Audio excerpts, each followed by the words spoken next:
Masechet Betsa, Daf Kafbet. On commence la deuxième ligne. Tanya Nami Achi. On nous enseigne une braïta qui vient confirmer ce qu'avait dit Ravuna, ce qu'on dit Ravuna et Rabbi Yitzhak. Michelo Hinia Cheroué Tafshilin. Celui qui n'a pas préparé de Hérouvé Tafshilin, lorsqu'on a un Shabbat qui va suivre un jour de Yom Tov, Ofin lo pat ahat. Alors il a le droit de demander à un voisin de lui cuire un pain, pat ahat, vetomnin lo kdera ahat, et on a le droit de lui enfouir dans quelque chose qui garde la chaleur, une marmite, ou madlikin lo etaner, on a le droit de lui allumer une bougie, ou mechamin lo kiton ehad, on a le droit aussi de lui réchauffer une petite carafe d'eau, d'accord, pour qu'il ait un peu d'eau chaude. Veyeshomrim afsolin lo dakatan. Et il y en a qui disent qu'on a le droit aussi de lui griller un petit poisson. Rava Amar, Rava nous dit, non, les olam sheiniyah. Quand notre Mishnah nous dit qu'on a le droit de préparer de Yom Tov à Shabbat, d'enfouir quelque chose de Yom Tov à Shabbat, alors on parle qu'il a fait Hérouvé Tafshilin. Ah, et alors pourquoi Beth Shammai ils ont interdit? On a dit Rabban Gamliel, il est mahmir 3 choses comme Beth Shammai. Entre autres, première chose, c'est de ne pas enfouir les Khatrila quelque chose de Yom Tov à Shabbat. Et tu me dis qu'il a fait Hérouvé Tafshilin, et pourtant Beth Shammai continue à interdire. Pourquoi? Sha'ane Hatmana, Demurhamilta de Adata de Shabbat Ka'avid. Tu dis, Atmana c'est différent de Bichoul. Pourquoi? Parce que lorsque tu fais Atmana, tu mets de côté. Et tu prouves à tout le monde, ceux qui te voient, que c'est pour Shabbat que tu es en train de faire. Quand on t'a permis Hérouvé Tafshilin, ils te disent Beth Shammai, c'est quand on te voit cuisiner pendant Yom Tov, on ne sait pas ce qui est pour Yom Tov, qui est pour Shabbat. Alors on t'a le droit on t'a permis de cuisiner même pour Shabbat, c'est pas visible. Mais lorsque tu enfouis une marmite pendant Yom Tov, c'est sûr que c'est pas pour la récupérer pendant Yom Tov, c'est pour Shabbat. Alors là, même Beth Shammai t'ont dit, mais Hérouvé Tafshilin, ça marche pas. Et Tivé Abaye. Alors Abaye, il pose la question à Rava. Il te dit, Hanania Omer, voici que Hanania nous enseigne dans une braïta. Beth Shammai Omrim. D'accord? Toi, tu cherches Rava à m'expliquer Beth Shammai comme ça. Voici que Hanania, il te ramène Beth Shammai. Et ils te disent, Enofin, et là, Imkena Erav Bepat. Tu n'as pas le droit de cuire, seulement si tu as fait Hérouvé Tafshilin. Ven Mavleshlin, et là, Imkena Erav Betafshil. Tu n'as pas le droit de cuire de Yom Tov à Shabbat, seulement si le Hérouvé Tafshilin, il est composé d'un plat. D'accord? Si le Hérouvé Tafshilin est composé d'un pain, eh ben tu peux cuire du pain. S'il est composé d'un repas, ben tu peux cuire un repas. V'en tomnim, on n'a pas le droit d'enfouir de Yom Tov à Shabbat, et c'est ça qui nous intéresse. Et la imken hayu lo hamil tmunim be'erev Yom Tov. Seulement, c'est-à-dire on n'a pas le droit d'enfouir de Yom Tov à Shabbat, seulement, il y a un cas où on a le droit, c'est si tu avais déjà quelque chose de chaud qui était enfoui depuis erev Yom Tov. Ha yulo chamin tmunim, donc s'il a quelque chose enfoui depuis Erev Yom Tov, et il a fait Hérouvé Tafshilin dessus, d'accord? Miha avid, tu as le droit d'enfouir quelque chose de Yom Tov à Shabbat. Ve'afalgam de muchamilta de adata de Shabbat ka'avid. Même que lorsque tu enfouis quelque chose pendant Yom Tov, c'est visible à l'œil nu que c'est pour Shabbat. Donc tu vois, Hanania, il t'a ramené une braïta qui t'explique que Beth Shammai te trouve des solutions, même pour Atmana de Yom Tov à Shabbat. Toi, tu me dis notre Mishnah qui t'interdit de Yom Tov à Shabbat, c'est Beth Shammai. Et Beth Shammai, il y a certaines conditions où ça marche.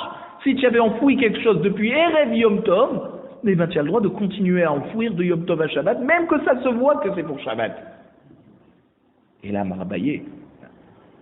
Alors Abaye répond différemment de Rava. Il te dit, comment on va expliquer alors notre Mishnah? Kegon she'erev lazé, velo erev lazé.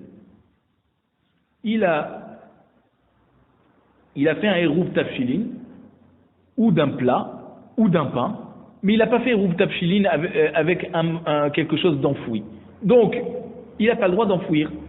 Ve'hanania yive aliba de Beth Shammai.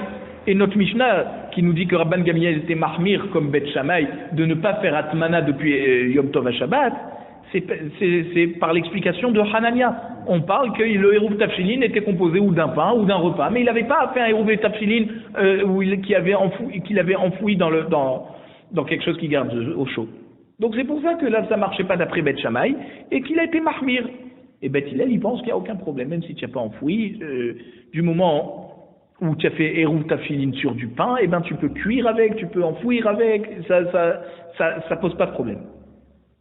Dans le Mishnah, on a dit Ven Zokfin et Menorah. Deuxième cas, où Rabban Gamliel était marchmir comme Beth Shammai, c'est si le candélabre est tombé, une menorah qui est tombée, tu n'as pas le droit de la relever, il te dit. Pourquoi? Maïkaravit, qu'est-ce qu'il a fait? Qu'est-ce qu'il a fait de Issour en relevant cette menorah? Amar Rav Hinana bar Bisna, Achab menorah shel Huliot Askinan. On parle d'une menorah qui est faite de plusieurs morceaux. Et quand elle est tombée, tous les morceaux se sont séparés, et il faut faire un puzzle maintenant. Des mirzé kebonné. Et là, quand tu vas la remonter, tu vas devoir la reconstruire. Et là, tu n'as pas le droit. Le Beth Shammai, c'est vrai, yesh binyan bekelim. Ou Beth Hillel, c'est vrai, en binyan bekelim, ven tira bekelim. C'est une fameuse marloquette qu'on a vue dans la Sechet Shabbat, que Beth Shammai te dit l'interdiction minatora de bonnet, d'accord, de faire cuire, de construire quelque chose, n'est pas simplement dans les bâtiments. Elle est aussi dans des ustensiles. Un ustensile qui se démonte, tu le remontes, tu ouvert sur bonnet d'après Beth Shammai. Beth Hillel, tu dis non. En binyan ve en tira bekelim. Ni construire, ni détruire, il n'y a pas d'interdit dans les objets. D'accord? Là-bas, on avait eu le cas de la Mishnah là-bas dans Shabbat, c'était une porte d'une commode, par exemple, une armoire qui se défait. Tu as le droit de la remettre d'après Beth Hillel. Mais une porte de la maison, non. Ou là, Ikla leve Rav Yehuda. Un jour, là, il s'est retrouvé dans la maison de Rav Yehuda, le soir de Yom Tov. Ka Shamae, il a le Kam Shamae, donc il s'est levé le Shamash de Roula, Zakaf la Shraga, il a relevé une menorah. Alors Shraga, c'est une fiole, d'accord? Et qu'est-ce qu'il a fait? Il a relevé la fiole pour que l'huile elle soit plus proche de la mèche et que la flamme soit grande.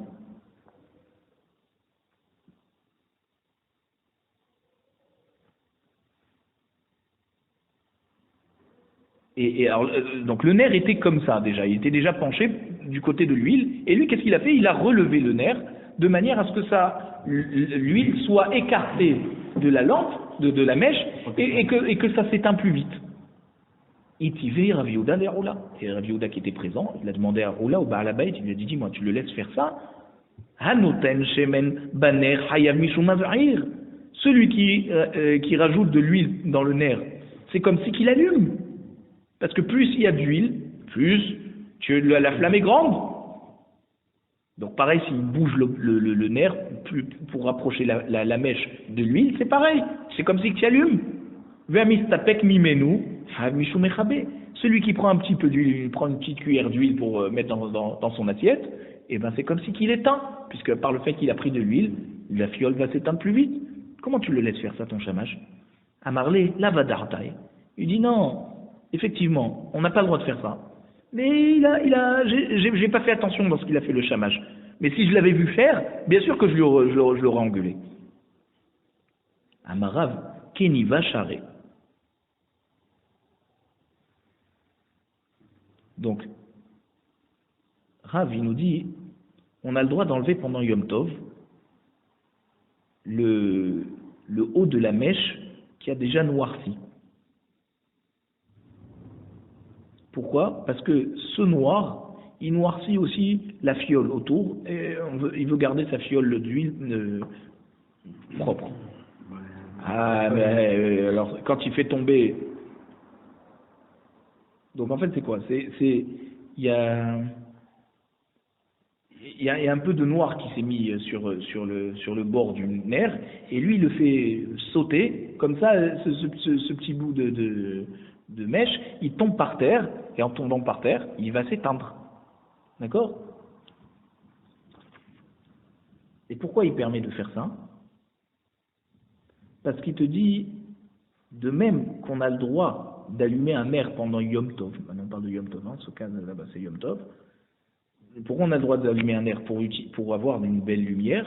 Alors on a le droit aussi d'éteindre ce qui t'empêche d'avoir une belle lumière. Ba'amine Abba Bar Marta mais Abaye. Abba Bar Marta il demande à Abaye. Mahou le chabod et taner mipne davar acher. Je te dis, bon, maintenant, pendant Yom Tov, est-ce qu'on a le droit d'éteindre la lumière mipne davar acher? Davar acher, ça veut dire une autre chose. C'est quoi une autre chose? La Gemara utilise toujours un langage propre lorsqu'elle parle de relations homme-femme. Et donc, bien sûr, on n'a pas le droit de s'unir à la lumière d'une bougie. Donc, est-ce qu'on a le droit d'éteindre la lumière pour pouvoir continuer la nuit ensemble?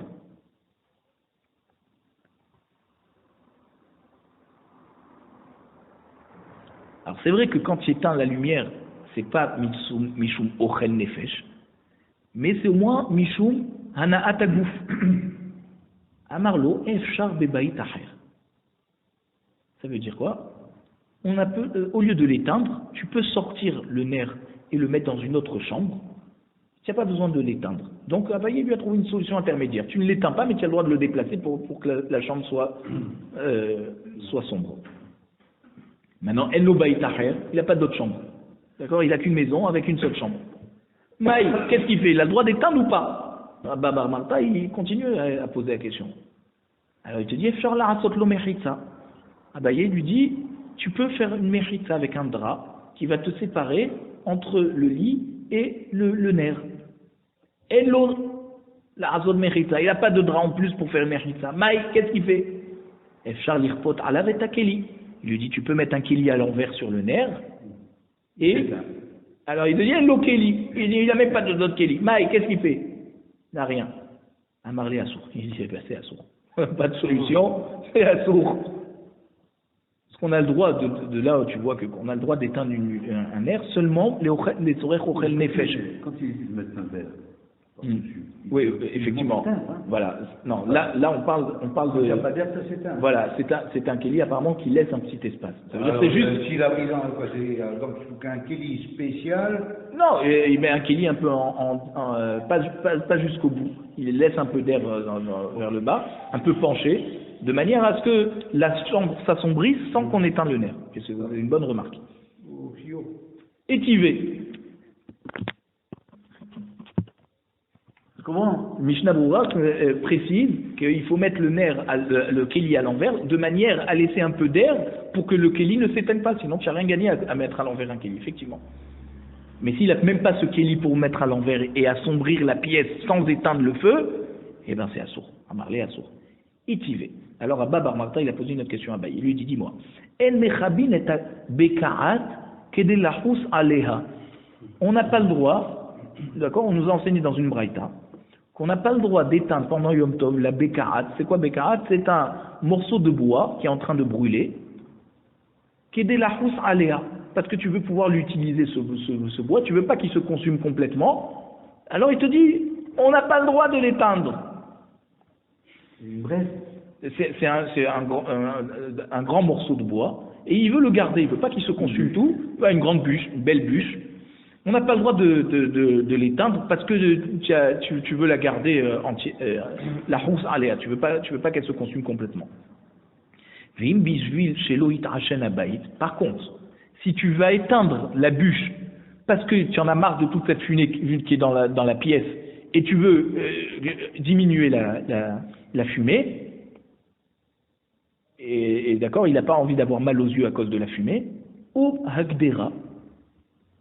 Alors si c'est parce que tu as mis une kidera dessus, on parle pendant Yom Tov, hein, tu as un plat dessus, mais si la bûche va continuer à brûler, le plat il va brûler, alors moutar, là tu as le droit d'éteindre la bûche. Donc si c'est juste pour la bûche, pour pas qu'elle se consume complètement, tu n'as pas le droit, mais si c'est pour la fumée que ça provoque, ou parce qu'il y a un plat dessus qui va brûler si ça continue à se consumer, alors là tu as le droit. Alors il te dit, tu vois que là, ici, il y a quoi? C'est pas un problème de ochel nefesh, c'est un atagouf. Tu en as marre de la fumée. Et pourtant, pour la fumée, qui est un atagouf, on t'a permis d'éteindre. Alors laisse-moi éteindre la lumière dans ma chambre lorsque je veux pouvoir dormir. Amarlé, Hahi, Rabbi Udaï. Tu dis, oui, tu as raison, cette braïta, elle existe, mais on n'est pas d'accord avec ça. Parce que cette braïta, elle est d'après la chita de Rabbi Yehuda, qui pense que même marchirer au chel nefesh, on a le droit pendant Yom Tov. C'est quoi marchirer? Pas seulement ce qui te permet de cuire. C'est-à-dire ce qui te permet de cuire. Pas seulement cuire, on a le droit pendant Yom Tov, d'accord, mais tu as le droit de faire quelque chose qui te permet de cuire. Et lui, il te dit, lachem, ou levado ya'aseh lachem, lachem, qu'est-ce qu'il dit? Lechol sorkechem, tous vos besoins qui concernent la cuisson. Donc ça veut dire, même préparer une bûche pour allumer, d'accord, pour faire cuire dedans, ça tu as le droit.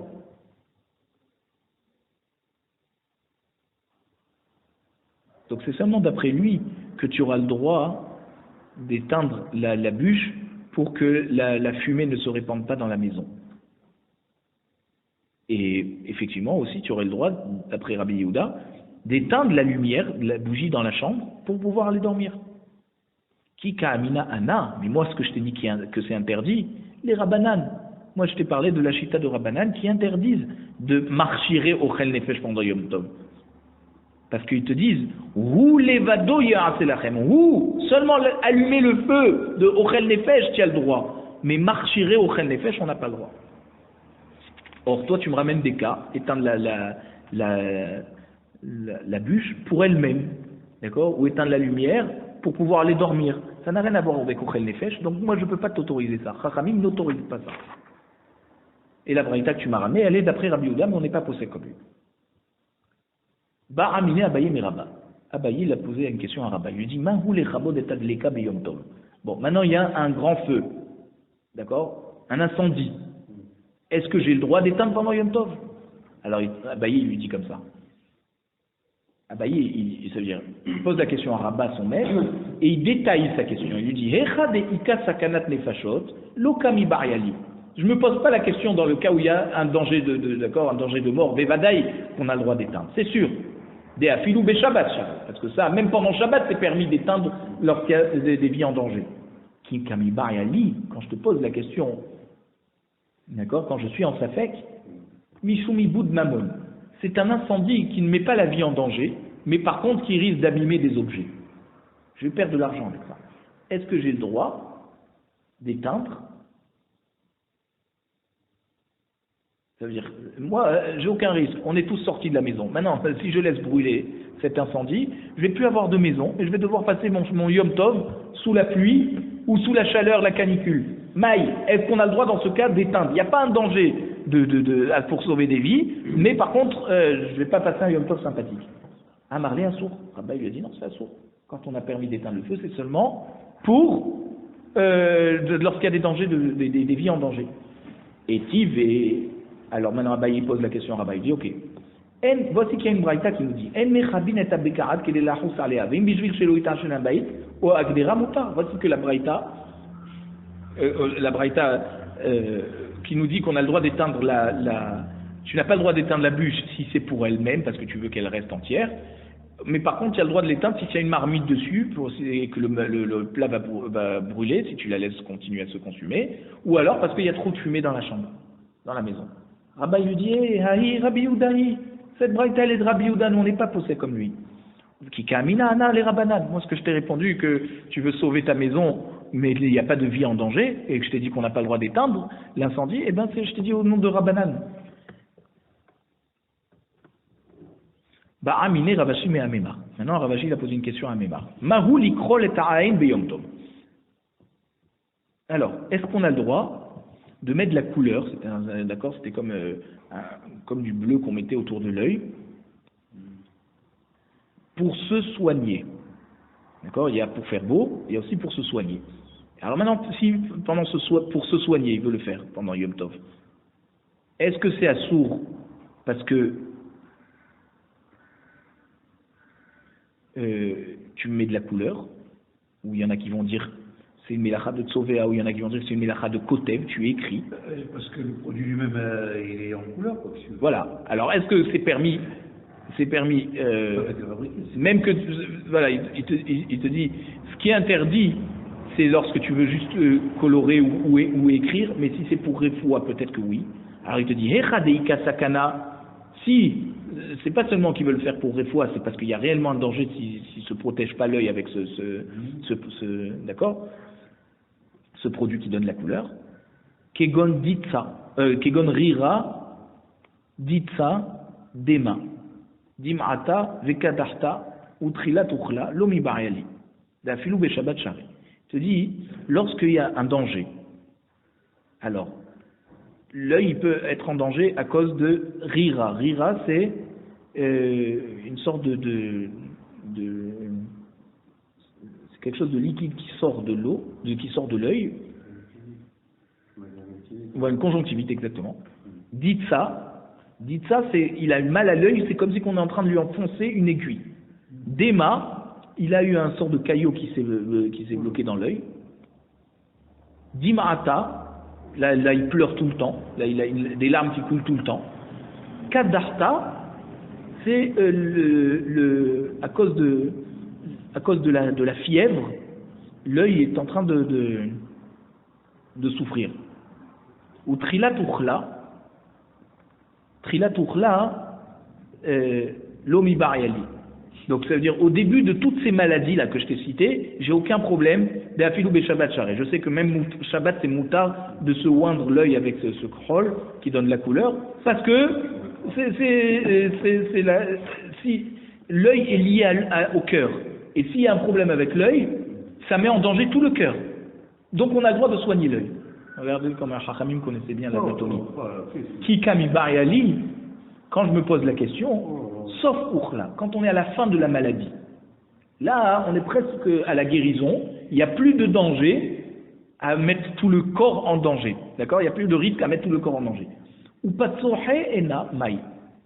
Et là, il le met, ce produit, autour de l'œil, juste pour mieux voir. D'accord? Mais la maladie est déjà en rémission. Mai. Est-ce qu'on a le droit de le faire pendant Yom Tov ou pas? Amarlé à sourd. Il dit de même que c'est interdit pendant Shabbat, c'est interdit pendant Yom Tov. Il n'y a plus de danger, tu peux plus. Étivé. Et Mechabinet Abekarat lui a ramené encore la même braïta, qu'on n'a pas le droit d'éteindre la bûche pour elle-même, mais s'il y a un plat où il y a de la fumée dans la maison, tu as le droit. Et des chanines. Il lui a répondu pareil à Mimar Ravashi, il lui a dit non, mais cette braïta elle va comme Rabbi Yehuda et nous on va comme Chachamim, que tout ce qu'on a le droit c'est Ochel Nefesh et pas Marchiré Ochel Nefesh.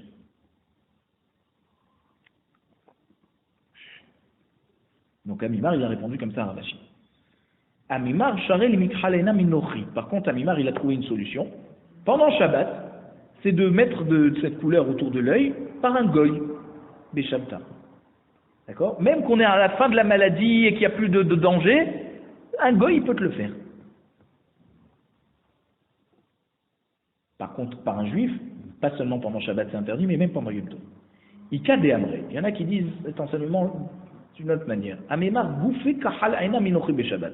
Amemar lui-même, il s'est colorié autour de l'œil par un goy pendant Shabbat, alors qu'il était en fin de maladie de l'œil. Amarli Ravashi dit Amemar ma idartar. Ravashi dit Amemar, mais qui c'est qui t'a permis de faire ça par un goy? Et Amar roula beri de Rabbi Ilaï kol tzorki achole osina edenochi beshabbat.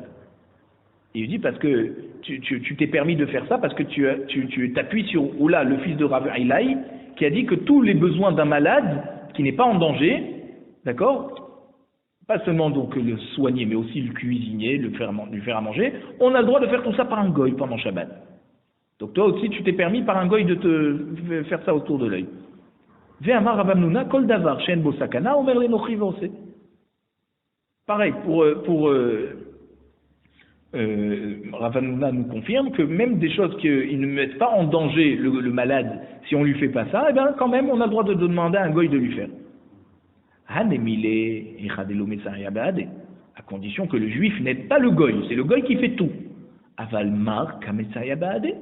Toi, il dit à son Rav, d'accord, Ravashi dit à Mima, mais toi tu es en train d'aider le goy, des cas amit ou patah, parce que toi tu es en train d'ouvrir et de fermer l'œil, d'accord, tu t'arranges pour que le goy puisse te faire ça autour de l'œil, d'accord, tu ne le bloques pas en ouvrant l'œil qu'il ne peut pas atteindre le tour de l'œil, tu fermes bien l'œil pour qu'il tu le laisses faire ça, tu es en train de l'aider, et on n'a pas le droit. Amarlé lui dit non, Ika Rav Zevi dekae kevatar. Effectivement, Rav Zevi il pense comme toi qu'on n'a pas le droit d'aider, d'accord. Et lui, il m'a aussi posé la même question. Il a dit comment tu aides le goy?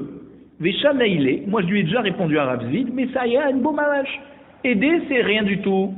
En Messaya, c'est en bo mamash. Je ne suis pas en train de faire quelque chose dans la Melacha. Ok, c'est lui qui fait tout. Moi simplement, je l'aide parce que ça ne soit pas plus compliqué pour lui à me faire ça. Amimar, Shara le Mikral Aina Beyom Tov Sheni chez le Rosh Hashanah. Amimar, il a permis de se faire autour de l'œil par un juif, même en fin de maladie alors qu'il n'y a plus de danger, par contre le deuxième jour de Rosh Hashanah. Parce que le deuxième jour, le Issour Melacha du deuxième jour de Rosh Hashanah, c'est Midivre Sofrim, c'est Midrabanan. D'accord? Donc là, on peut s'appuyer sur la Braïta de Rabbi Yehuda qui t'a permis que même Marchiré au Chel Nefesh, on a le droit de faire pendant Yom Tov. Amarli, Ravashi, il est à Mémar. Ravashi, il pose la question à Mémar, il lui dit Ve Amar Rava Met, Beyom Tov Rishon, Askubo Amami, Beyom Tov Shenit, Askubo Israël. Voici que Rava nous a enseigné. Lorsque il y a quelqu'un qui est mort, le premier jour de Yom Tov, donc là, on te dit, c'est les Goïm. Amamin, les Goïm, ils doivent s'occuper de l'enterrer, pas les Juifs. Mais Yom Tov Sheni, maintenant s'il est mort le deuxième jour, alors là, les Bnei Israël, ils peuvent s'occuper de lui parce que